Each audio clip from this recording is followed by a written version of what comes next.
Hello everyone, welcome to my channel. आज मैं आपको क्लास 8 का चैप्टर 1 रैशनल नंबर्स के बारे में बताऊंगी। सबसे पहले हम बात करेंगे होल नंबर्स की। पहले हम इनको रिवाइज कर लेते हैं। होल नंबर्स वो होते हैं जो स्टार्ट हों ज़ीरो से, means starts with zero. Next is natural numbers. Natural numbers वो होते हैं जो स्टार्ट हों 1 से। Next is integers. ये आपने भी पढ़ा ही होगा लास्ट क्लासेस में। इंटीजर्स सारे पॉजिटिव, नेगेटिव और ज़ीरो को मिलाकर बनता है। सारे पॉजिटिव नंबर्स, नेगेटिव नंबर्स और ज़ीरो। पॉजिटिव के अंदर सारे होल नंबर्स इंक्लूड होते हैं और अब इन सब को मिलाकर बनते हैं रैशनल नंबर्स। अब रैशनल नंबर्स की डेफिनेशन देख लेते हैं।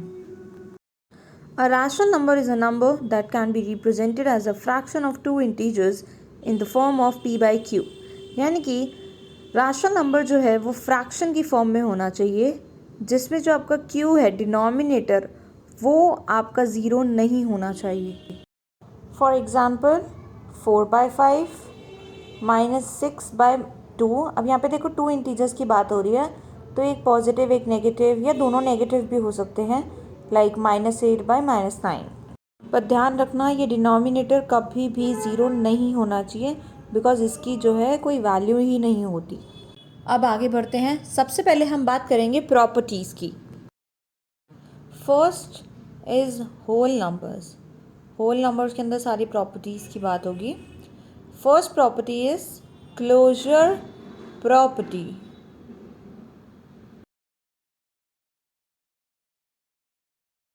Closure property.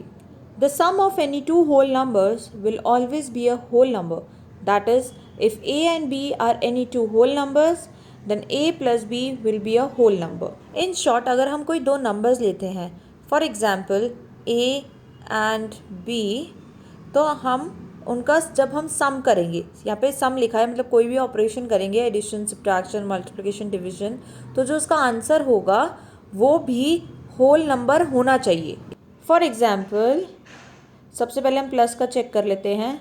Late a is equal to 5 and b is equal to 6। तो हम a प्लस b करके देखते हैं, दैट इज़ 5 + 6, ये आएगी 11, यानी कि ये भी एक होल नंबर है।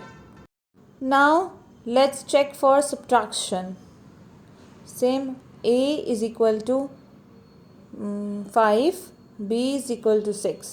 अब फिर से a माइनस b करेंगे, 5 - 6, बट यहाँ पर देखो इसका आंसर आ गया -1, बट ये जो है होल नंबर तो है नहीं, तो यानी कि सब्ट्रैक्शन में क्लोजर प्रॉपर्टी एग्जिस्ट ही नहीं करती। अब मल्टीप्लिकेशन केस में चेक कर लेते हैं। a is equal to 5 and b is equal to 6। अब a multiply b, that is 5 × 6 this 30। अब ये देखो होल नंबर है, तो यानी कि यहाँ पे क्लोजर प्रॉपर्टी है। Now for the division, a is 5, b is 6। अब यहाँ पर हम लोग a बाय b कर देखेंगे, 5/6। बट अब देखो ये तो होल नंबर है ही नहीं, ये तो फ्रैक्शन है, तो यानी कि यहाँ पर जो है होल नंबर एग्जिस्ट नहीं करेगा, बिकॉज इसका आंसर देखो पॉइंट में आ रहा है 0.7, एंड 0.7 आपका होल नंबर नहीं होता। तो यानी कि क्लोजर प्रॉपर्टी जो है सिर्फ मल्टीप्लिकेशन और एडिशन के केस में ही पॉसिबल है। Next is commutative property. A binary operation is commutative if changing the order of the operands does not change the result. Don't worry, define से घबराओ मत। इसका मतलब है अगर हम दो ऑपरेंड्स लेते हैं, ऑपरेंड्स वो होते हैं जो आपस में ऑपरेट करते हैं। फॉर एग्जाम्पल 5 और 6 ये आपस में ऑपरेट हो रहे हैं, तो इनको हम बोलेंगे ऑपरेंड्स, और ऑपरेशन हो रहा है एडिशन का। अगर हम इनके ऑपरेशन को चेंज कर देते हैं, यानी कि मैंने लिख लिया 6 + 5, तो जो इसका रिजल्ट है वो सेम आएगा। अगर सेम आता है तो यानी कि वहाँ पर जो है कम्यूटेटिव प्रॉपर्टी होल्ड करते हैं। ये तो हो गया एडिशन का। अब सब्ट्रैक्शन में चेक कर लेते हैं। 5 - 6, इसका आंसर होगा -1। अब इसका ऑर्डर चेंज कर लेते हैं, 6 - 5, और इसका आंसर आएगा 1। तो ये जो है इक्वल नहीं है, तो यानी कि एडिशन में पॉसिबल है बट सब्ट्रैक्शन में कम्यूटेटिव पॉसिबल नहीं है। अब मल्टीप्लिकेशन में देख लेते हैं। 5 × 6 ऑटो चेंज 6 × 5, इसमें भी पॉसिबल होगा बट अगर डिवाइड करेंगे तो इसमें पॉसिबल नहीं होगा। इसको चाहे तो आप सॉल्व करके देख सकते हो। तो यानी कि कम्यूटेटिव प्रॉपर्टी जो है होल नंबर्स के केस में सिर्फ एडिशन और मल्टीप्लिकेशन के केस में ही पॉसिबल है। Next is associative property. The associative property states that the sum or the product of three or more number does not change if they are grouped in a different way. For example, मान लो 3 number हैं A, B और C। A ले लो 2, ये 3 और ये 4। अगर इनको कोई भी ऑर्डर में ऐड कर दिया जाए, जैसे मान लो A + B + C, यानी कि पहले मैं B + C करूँगी ब्रैकेट में 2 + 3 + 4। अब पहले ब्रैकेट वाला सॉल्व करेंगे, इसकी वैल्यू लिखेंगे 2 + 4 3 + 4 is 7 एंड दिस इज 9। अब ऑर्डर चेंज करते हैं, पहले A + B and then C। A + B that is 2 + 3 + 4, 3 + 2 is 5 + 4 that is 9। तो यानी कि इनकी वैल्यू जो है इक्वल आ गई। अब एग्जाम्पल्स के साथ बाकी ऑपरेशन में देखते हैं। For example A is 2, B is 3 and C is 4। अब सब्ट्रैक्शन में करना है A - B - C, 2 minus in bracket 3 - 4। अब पहले इसको सॉल्व करेंगे, 3 - 4 इज -1, आगे 2 - 2 दैट इज़ 2 + 1 = 3। अब A - B in one bracket then -C, 2 - 3 -4, 2 - 3 की वैल्यू आ गई -1 -4 दैट इज़ -5। अब ध्यान से देखना, इसकी वैल्यू इक्वल नहीं आई है, तो यानी कि यहाँ पे असर्टिव प्रॉपर्टी होल्ड नहीं करती है। सेम अब मल्टीप्लिकेशन में देखते हैं। A is 2, B is 3, C is 4। A multiply in bracket B multiply C। आप चाहो तो वीडियो को पॉज करके खुद से भी सॉल्व कर सकते हो। Now 2 × 3 × 4, that is 4 3 is 12, 12 2 is 24। अब order change, A × B × C, 2 × 3 × 4, 2 3 is 6, 6 4 is 24। अब देखोगे इनकी वैल्यू इक्वल आई है। It means assertive property multiplication के केस में पॉसिबल है। अब डिवीजन में देखते हैं। A is 2, एक मिनट, हाँ, B is 3, C is 4। A divided by B divided by C, 2 divided by 3 divided by 4। अब इसको 3/4 लिख सकते हैं, 2 divided by 3/4।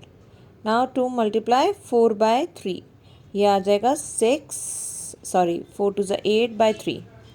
Now A divided by B divided by C, तो पहले 2 divided by 3 then divided by 4, 2/3 multiply इसका reciprocal 1/4, ये cut गया, ये आ गया 1/6, तो इसकी वैल्यू इक्वल नहीं है।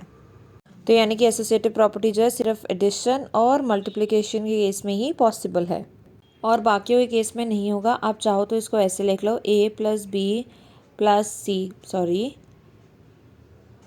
C is equal to A + B + C in bracket. ऐसे आप लिख के एज अ शॉर्ट नोट याद कर सकते हो। Second, integers. अब इंटीजर्स में भी हम सेम प्रॉपर्टी देखेंगे। First, closure property. अब इसमें वही सेम चीज़, A और B अगर कोई दो इंटीजर हैं तो उनका जो ऑपरेशन है वो भी इंटीजर होना चाहिए। For example, A is your 7 and B is your -6. Let's first check your for A plus B, 7 plus -6 यानी कि 7 - 6 that is 1। ये भी इंटीजर हुआ। Now A minus B that is 7 minus of -6, 7 plus 6, ये हो गया 13। अब ये भी इंटीजर है। Now for A multiply B that is 7 multiply -6, 7 6 are 42 and that's -42, ये भी इंटीजर है। Now A divided B that is 7 by -6। अब ये देखो, ये फ्रैक्शन है, ये इंटीजर नहीं है, तो यहाँ पर क्लोजर प्रॉपर्टी जो है एडिशन, सब्ट्रैक्शन और मल्टीप्लिकेशन के केस में ही पॉसिबल है, बट डिवीजन के केस में पॉसिबल नहीं है। B part, commutative property. Commutative property में आपने क्या पढ़ा था कि जो ऑर्डर है वो चेंज हो जाता है। For example a is your 7 and b is equal to -5। अगर हम a प्लस बी देखें तो वो हमारा b प्लस a के बराबर आना चाहिए according to commutative property. So 7 plus -5 is equal to 2, और यही b प्लस a करेंगे तो -5 प्लस 7, ये भी आ रहा है 2, तो इनकी ये क्या हो गया, इक्वल। तो यानी कि कम्यूटेटिव एडिशन में जो है पॉसिबल है। अब सब्ट्रैक्शन में देखते हैं a minus B is equal to B minus A, that is 7 minus of -5 is equal to 12, और यही b माइनस ए करेंगे तो -5 माइनस 7 दैट इज -12, और जो इनका आंसर क्या हो गया, नॉट इक्वल, तो यानी कि प्रॉपर्टी एग्जिस्ट नहीं करती। Next a multiply b is equal to b multiply a, तो यानी कि 7 multiply -5 is equal to -35। Now -5 multiply 7, ये भी -35, तो आंसर आ गया। तो इनकी यहाँ पर भी प्रॉपर्टी होल्ड करती है। अब next division, a divided by b is equal to b divided by a, तो यानी कि 7 बाई -5 और -5 बाई 7। अब देखो यहाँ पर आंसर बराबर नहीं आएगा, तो यानी कि डिवीजन में प्रॉपर्टी होल्ड नहीं करती। तो यानी कि कम्यूटेटिव प्रॉपर्टी इंटीजर्स के लिए सिर्फ एडिशन और मल्टीप्लिकेशन में ही पॉसिबल है। C, associative property. अब एसोसिएटिव प्रॉपर्टी जो है 3 नंबर्स के बारे में थी। For example a is your 7, b is your -4 and c is your 0। Then a plus b plus c is equal to a plus b in 1 bracket plus c। आप इसके अंदर values put करके check कर सकते हो, इसकी जो value है वो बराबर आएगी। Next a minus in bracket b minus c is equal to a minus b minus c। आप इसमें वैल्यू पुट करोगे तो बराबर नहीं आएगी। Next a multiply b multiply c is equal to a multiply b multiply c, इसमें आएगी। Then for the division, अब ये सब वही बीच में हर जगह डिवाइड आ जाएगा और उसमें वैल्यू नहीं आएगी। तो एसोसिएटिव प्रॉपर्टी जो है होल नंबर्स की तरह ही इंटीजर्स में भी एडिशन और मल्टीप्लिकेशन के केस में ही पॉसिबल है, बाकी सब्ट्रैक्शन और डिवीजन में पॉसिबल नहीं है। थर्ड इज रैशनल नंबर्स, जिसके ऊपर आपका चैप्टर है। Same, first is closure property. अब इसमें वही, अगर हमारे 2 रैशनल नंबर हैं a और b, तो जो उसका ऑपरेशन होगा वो भी रैशनल नंबर ही होना चाहिए। अब इसमें भी सेम चेक करेंगे विद एग्जांपल्स, जैसे a 9 b -3/2। अब सबसे पहले a प्लस b का चेक करते हैं। 9 प्लस -3/2, अब इसको सॉल्व करेंगे with LCM 2, that is 18 minus 3 is equal to 15/2। ये रैशनल नंबर है। अब आप मल्टीप्लाई, माइनस और डिवीजन में चेक कर सकते हैं। आपको डिवीजन में आंसर नहीं मिलेगा, बाकी इन दोनों में मिलेगा। तो यानी कि क्लोजर प्रॉपर्टी जो है एडिशन, मल्टीप्लिकेशन और सब्ट्रैक्शन में ही possible. B is commutative property. इसमें वही सेम मेथड, 2 नंबर्स लेने हैं जिनका ऑर्डर चेंज करेंगे। For example a is equal to 2 and b is equal to -5/2। अब पहले a प्लस b लेंगे, वो b प्लस a के बराबर आना चाहिए, दैट इज़ 2 प्लस -5/2। इसको सॉल्व करेंगे, LCM is 4 plus LCM is 2 plus -5 that is -1/2। ये भी रैशनल नंबर हो गया। Now b plus a that is -5/2 plus 2। अब इसको भी सॉल्व करेंगे तो -1/2 आएगा। अब ये कम्यूटेटिव प्रॉपर्टी जो है एडिशन के केस में पॉसिबल है। सेम a माइनस बी और b माइनस ए निकालेंगे, इसकी वैल्यू इक्वल नहीं आएगी। नाउ फॉर द मल्टीप्लिकेशन, इसमें जो है वैल्यू इक्वल आ जाएगी, और डिविजन के केस में भी वैल्यू जो है इक्वल नहीं आएगी। कम्यूटेटिव प्रॉपर्टी जो है सिर्फ एडिशन और मल्टीप्लिकेशन के केस में ही पॉसिबल है। आप इन सब में वैल्यू ज़रूर पुट करके खुद से चेक करें। Next is associative property. For example A is 7, B is -5/2 and C is 0। अब पहले A plus B plus C in one bracket is equal to A plus B in one bracket plus C. अब इसमें आप कोई भी order में आप add करो तो आंसर सेम आना चाहिए, तो यानी कि एडिशन के केस में आंसर सेम आएगा और एसोसिएटिव प्रॉपर्टी पॉसिबल। आप इन वैल्यूज़ को यहाँ पुट करके चेक ज़रूर करें। Now A minus of minus B minus C, A minus B minus C, इसमें पॉसिबल नहीं होगा। नाउ फॉर मल्टीप्लिकेशन, अब इसमें जो है आपका आंसर सेम आएगा। नाउ डिविजन, अब डिवीजन में भी आंसर जो है अलग आएगा, तो यानी कि एसोसिएटिव प्रॉपर्टी सिर्फ एडिशन और मल्टीप्लिकेशन के केस में ही पॉसिबल है। The last property is distributive property. अब इसमें 3 नंबर्स होते हैं बट इसमें ऑपरेशन जो होते हैं वो 2 होते हैं, जैसे कि मल्टीप्लिकेशन और एडिशन का या मल्टीप्लिकेशन और सब्ट्रैक्शन का मिक्सअप होता है। ए मल्टीप्लाई बी प्लस सी, यानी कि एक ये आपकी प्रॉपर्टी है, एक नंबर है जो मल्टीप्लाई हो रहा है 2 के सम से। अब हम इसको और कैसे लिख सकते हैं, इसका मतलब है कि a जो है b से भी मल्टीप्लाई हो रहा है और a जो है वो c से भी मल्टीप्लाई हो रहा है, यानी कि a मल्टीप्लाई b, अब यहाँ पे जो साइन होता है वही, प्लस a मल्टीप्लाई c, इसकी वैल्यू जो है बराबर आएगी। इसी को हम बोलते हैं डिस्ट्रीब्यूटिव प्रॉपर्टी। अब same a multiply b minus c, अब इसको कैसे लिखेंगे, यहाँ पे प्लस था तो अब इसकी जगह माइनस आ जाएगा, a multiply b minus a multiply c। अब इनको वैल्यूज़ पुट करके कर लेते हैं। For example a is 4, b is -6, c is 2।